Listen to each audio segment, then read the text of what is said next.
Good morning.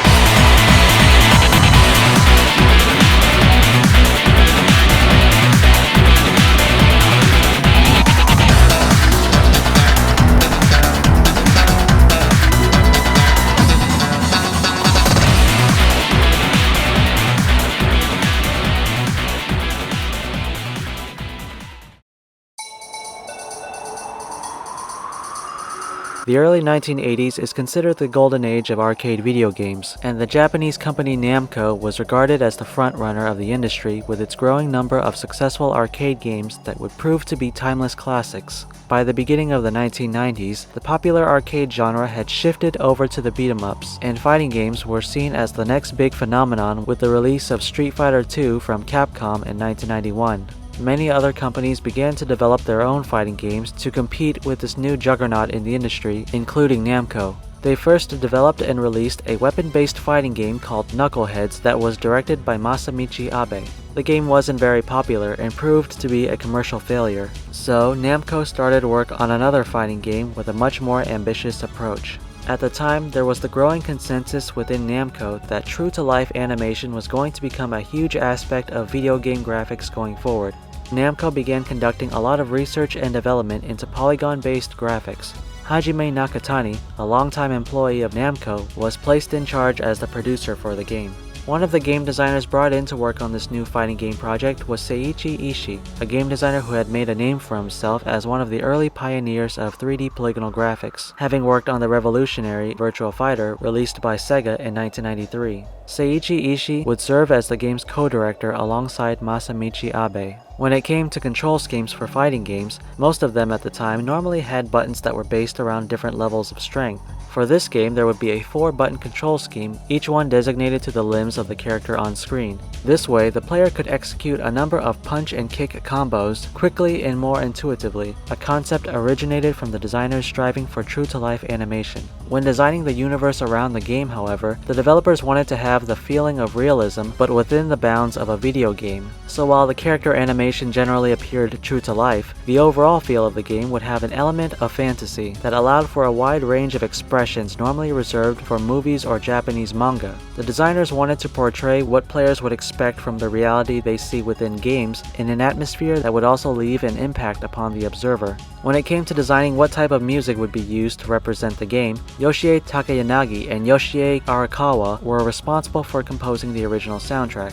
In 1994, Namco manufactured an arcade system board called Namco System 11, whose hardware was based on the Sony PlayStation. This allowed for many arcade games designed for the board to be easily ported to the console. This new fighting game from Namco would come to be known as Tekken, which translates to Iron Fist, and it was released in arcades by late 1994 in Japan and worldwide the following year. The story of the game revolved around a worldwide martial arts tournament that is sponsored by the giant financial group known as the Mishima Zaibatsu. The fighter who could defeat the leader of the conglomerate, Heihachi Mishima, would be granted a cash prize of $1 billion and the title King of the Iron Fists. Players were able to choose between 8 different playable characters who would do battle against the other fighters in several stages based on actual locations around the world. There was the ninja Yoshimitsu, the silent assassin Nina Williams, the aspiring martial artist Martial Law, the hot-blooded American judo expert Paul Phoenix, the military cyborg Jack, the masked wrestler King, the wandering fighter Michelle Chang, and Kazuya Mishima, the cold-blooded son of Heihachi Mishima. Each character would face their own unique sub-boss before the final stage in the game. These sub-bosses were clones of the original 8 characters in terms of movesets, with a few of their own exclusive attacks. There was the sumo wrestler Gon Ryu, Nina Williams' younger sister Anna, the aged martial artist Wang Jin-rei, Heihachi's adopted son Li Chaolan, Heihachi's pet and bodyguard Kuma, the cyborg prototype Jack, the masked wrestler Armor King, and the professional thief Kunimitsu.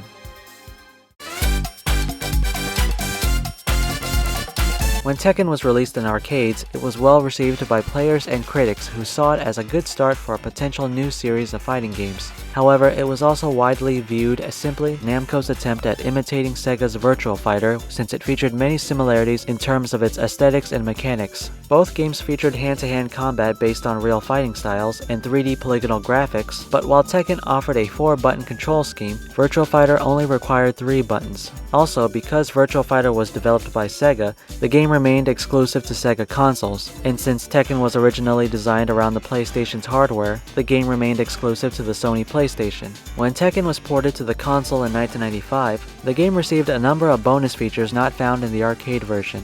These features included the ability to play as the sub-bosses, including final boss Heihachi Mishima, an arranged version of the arcade game's soundtrack which could be played on a CD player, original full-motion video cutscenes, and a version of Namco's arcade game Galaga which, if successfully completed, would unlock a devil version of Kazuya Mishima. It was considered a successful emulation of the arcade game and praised for its extensive new content. Tekken would also become the first PlayStation game to sell over 1 million units.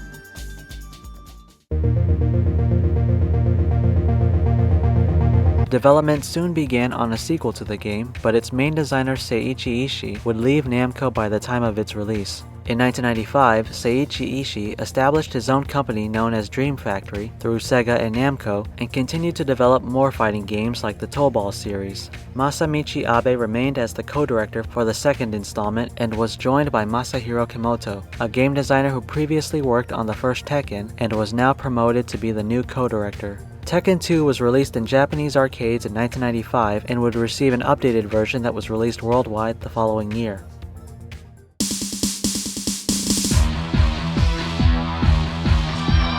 Two years have passed since the events of the first Tekken, and Kazuya Mishima is now the head of the Mishima Zaibatsu after having won the tournament. However, despite his supposed death at the hands of his son, Heihachi Mishima returns and seeks to reclaim his title from his son.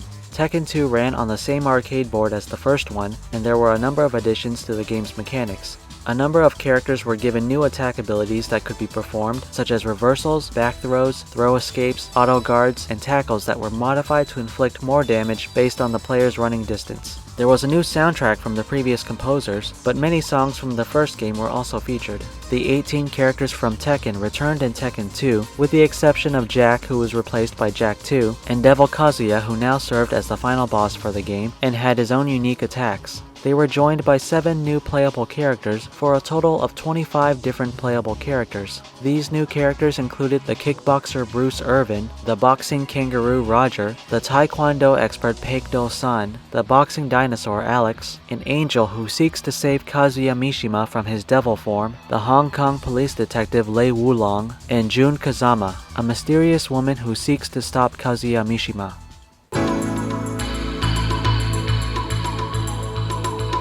The PlayStation version of Tekken 2, released in 1996, featured many of the new bonus features previously seen with the first Tekken, as well as a number of new game modes such as an endless survival mode, a team attack mode, team battle mode, and a practice mode, all of which would become staples to the series going forward. Just like its predecessor, Tekken 2 received a strong positive reception from players and critics. Many of the refinements and mechanics introduced in Tekken 2 were seen as much-needed improvements that allowed the series to remain one of the top fighting game franchises both in arcades and on console. Tekken 2 was the #1 arcade game in America for 24 straight weeks, while the console version sold a record-breaking 250,000 copies on its first day, and would go on to sell more than 3 million copies worldwide.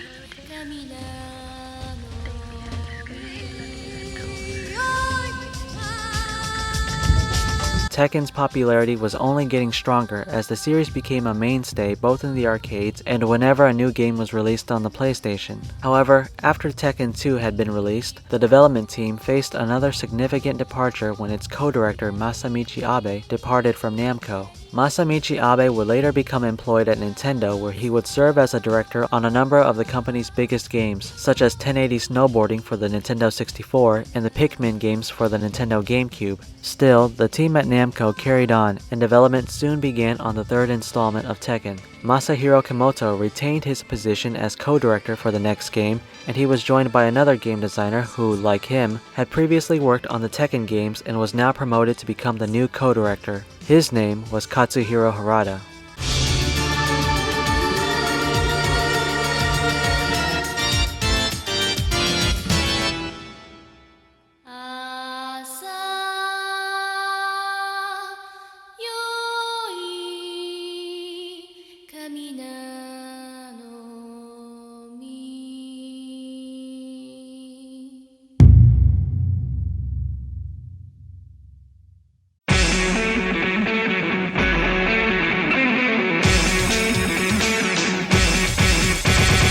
Next time, in part 2 of this Tekken Retrospective, Tekken returns with the third chapter in the series and introduces a new generation of fighters, many of whom would become the new icons of the franchise. Its success would lead to another game that would serve as a look back to the games that preceded it, as well as become one of the most significant entries in the entire series.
So, where is the game?